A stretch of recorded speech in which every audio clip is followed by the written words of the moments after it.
आज हमने आपको तकलीफ़ दी है। एक ख़त मौसूल हुआ था नेशनल कॉन्फ्रेंस की तरफ से inviting many organizations and some individuals also to their proposed march to Jantar Mantar for statehood demand. Party की सीनियर लीडरशिप ने आज यहाँ मुलाकात की। सुबह से हम मीटिंग में थे और जो पार्टी का डिसीजन है वो ये है कि हम मुबारकबादी देते हैं कि नेशनल कॉन्फ्रेंस ने लोगों की उमंगों के मुताबिक जो लोगों की चाहत है कि स्टेटहुड यहाँ फ़ौरन से फ़ौरन वापस आ जाए, इस डिमांड को एंडोर्स किया और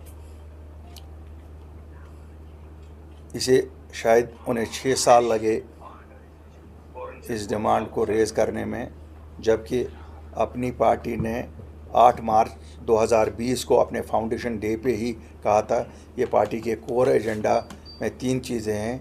एक था रेस्टोरेशन ऑफ स्टेटहुड, दूसरा था protection of land and jobs with constitutional guarantees. तब आप लोगों ने सवाल किया था 370 और 35 एक ही बात क्यों नहीं कर रहे हैं आप। तो मैंने कहा था चूँकि 370 को सुप्रीम कोर्ट में चैलेंज किया गया है, तो कोर्ट में जब कोई मसला हो तो मैं उस पर इस वक्त बात नहीं कर सकता हूँ। और जब हमने इसको लोगों की से बाहर ले लिया, जो पब्लिक इशू था, लोगों का इशू था, इसको जब आप कोर्ट में ले जाते हैं तो या ये सुप्रीम कोर्ट बहाल कर सकती है या पार्लियामेंट कर सकती है। दो, हमारा मानना है कि ये लोगों की ख्वाहिश है, लोगों की कभी भी लोग इसे तस्लीम नहीं करेंगे जिस अंदाज़ में इसे उठाया गया है और जिस अंदाज़ से इसको डील किया गया है डिफरेंट पॉलिटिकल पार्टीज़ की तरफ से। मैं बार बार, अगर आप लोगों ने मुझे फॉलो किया होगा, प्रेस पे करते हैं रहते हैं आप लोग फॉलो, तो मैंने कहा सब स्टेटहुड के बाद भी लोग तब तक सेटिस्फाई नहीं हो जाएंगे, वो 370 35 ए को कभी नहीं भूलेंगे। आप 370 अगर दिल्ली को अच्छा नाम लगता नहीं है, कॉन्स्टिट्यूशनल गारंटी दे दो हमें ज़मीनों की, जो हमारा स्पेशल स्टेटस था उसकी ज़मीनों का, उसमें क्या था, ज़मीनें यहाँ जम्मू कश्मीर की स्थानीय लोग ही खरीद सकते थे, नौकरियाँ यहाँ वही लोग खरीद सकते थे, बाकी बहुत कुछ तो रखा नहीं था इसमें over the period of time. तो हमारी ये फिर डिमांड है कि वो चीज़ें ये की जाए। जहाँ तक सवाल रहा क्या हम जंतर मंतर पे जाएंगे, much though we would have like to go and join them in Jantar Mantar. हमारा अपनी पार्टी का मानना ये है कि कन्फ्रंटेशन से नहीं, रिकन्सिलेशन से दिल्ली के साथ मसले हल हो सकते हैं। क्यों 1947 से जब जब हमने कन्फ्रंटेशन की तो हमें खमियाजा ही उसका उठाना पड़ा। मतलब खमियाजा का ये है कि अगर कुछ हमारे पास था हम उससे ज़्यादा उनको कन्फ्रंटेशन में दे आए। चाहे 53 में माजराई शुमारी की बात की, अल्टीमेटली हमने वज़ीर आज़म का पोस्ट उनको वापस दे दिया और वापस उस वक्त नेशनल कॉन्फ्रेंस ने चीफ मिनिस्टर का ओहदा इख्तियार किया और हमारे सबसे बड़े लीडर मरहूम शेख मोहम्मद अब्दुल्ला साहब को वो उस वक्त करना। इसी तरह 1990 में जब पीक पे डिमांड लोगों की किसी और चीज़ की थी और हिंदुस्तान के वज़ीर आज़म ने ये कहा था कि स्काई इज़ द लिमिट, उस वक्त शायद एक बहुत बड़ी गलती हुई जो हम उस वक्त डाइल्यूट उसको किया गया कि ऑटोनॉमी के नारे से, और फिर वो ऑटोनॉमी भी नहीं मिली। बहरहाल वो हिस्ट्री है, उसमें हम जाना नहीं चाहते। कहने का मतलब यही है कि कन्फ्रंटेशन से मिला कुछ नहीं आज तक। तो हम अभी भी कहते हैं रिकन्सिलेशन होनी चाहिए थी, लेकिन नेशनल कॉन्फ्रेंस पार्टी ने अपना डिसीजन किया है। ये चूँकि नेशनल कॉन्फ्रेंस पार्टी का है, अगर उन्होंने कंसल्टेशन प्रोसेस से किया होता ये ऑल पार्टीज़ का होता। उन्होंने कंसल्टेशन के बिना किया, उसमें बाद में दावत सबको दे दी। नेशनल कॉन्फ्रेंस पार्टी का अपना डिसीजन है। We wish them success. We are with the demand, ये लोगों की डिमांड है, ये ना नेशनल कॉन्फ्रेंस की डिमांड है, ना अल्ताफ़ बुखारी की डिमांड है, ये आम लोगों की डिमांड है, और हम बहिश्ते शहरी भी ये मानते हैं, ये इसमें कोई देर अब नहीं होनी चाहिए।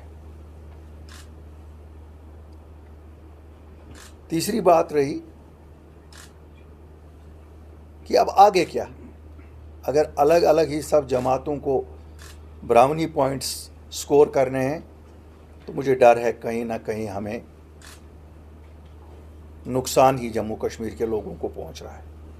तो मैं आज फिर ये कहूँगा कि जम्मू कश्मीर की पॉलिटिकल पार्टीज़ को एक कंसल्टेटिव मैकेनिज़्म डेवलप करना चाहिए, ताकि जो जम्मू कश्मीर के मसले हैं जिनमें स्टेटहुड सरफहरिस्त है, कॉन्स्टिट्यूशनल गारंटीज़ जो हम लोगों ने 2020 में दिल्ली के साथ बातचीत करके प्रोटेक्शन ऑफ लैंड्स और जॉब्स लाया, उसको कॉन्स्टिट्यूशनल गारंटी और टेन्योर उसका बढ़ाना, रिलीज़ ऑफ जो बाकी मानदा डिटेन्यूज़ रह गए हैं, कि 3200 हमने भी लाए थे, उसके बाद भी हैं जो 1500 के करीब हैं, मुख्तलिफ़ चीज़ें वेरिफिकेशन बंद हैं या लोगों के पासपोर्ट बंद हैं, काफ़ी सारी चीज़ें हैं।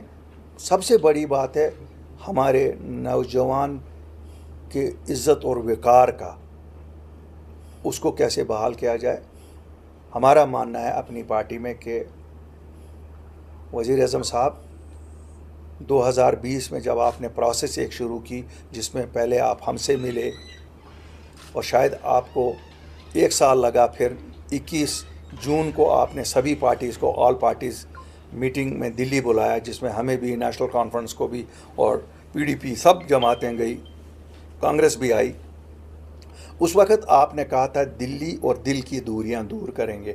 मुझे लगता है कहीं ना कहीं वो ना दूरियां दूर हुई और ना दिल की दूरियां दूर हुई। दिल्ली भी दूर गई और दिल भी दूर हो गए। तो मैं गुजारिश करूँगा होम मिनिस्टर साहब से और प्राइम मिनिस्टर साहब से कि वो उस डायलॉग को फिर शुरू करे, जिसमें आम लोगों से भी बात हो, जम्मू कश्मीर के नौजवानों से भी बात हो और पॉलिटिकल पार्टी से भी बात हो, ताकि किसी कंट्रोवर्सी के बिना जो आईन हिंद में हमारे लिए रखा गया था और जिसे आर्बिट्रेरीली 5 अगस्त को, जिसे हम एक काला दिन मानते हैं, रिमूव किया गया, तो इसको ये कोर्स करेक्शन करना ही पड़ेगा। इस सिलसिले में पार्टी ने और एक फ़ैसला किया है कि चूँकि हमने डायलॉग शुरू किया उस वक़्त जिस वक़्त किसी ने हिम्मत नहीं की, इसलिए हिम्मत की किसी इक़्तिदार के लिए नहीं, जो आज बड़ा क्लियर है, सबको क्लियर हुआ है, हम अपने पर्सनल किसी इक़्तिदार के लिए नहीं गए थे, लोगों की बहबूद के लिए, लोगों की भलाई के लिए। और हमने इस इशू को तब आइडेंटिफाई किया जो आज लोग 6 साल बाद आइडेंटिफाई कर रहे हैं। हम फिर कोशिश करेंगे कि हम प्राइम मिनिस्टर साहब और होम मिनिस्टर साहब के साथ I will call on him personally also to take the issue further. शुक्रिया सर। जो ही जिस तरह से आपने भी अब रिजेक्ट किया है, नेशनल कॉन्फ्रेंस ने फिर से वो जो इल्ज़ाम लगा रहे हैं बीजेपी के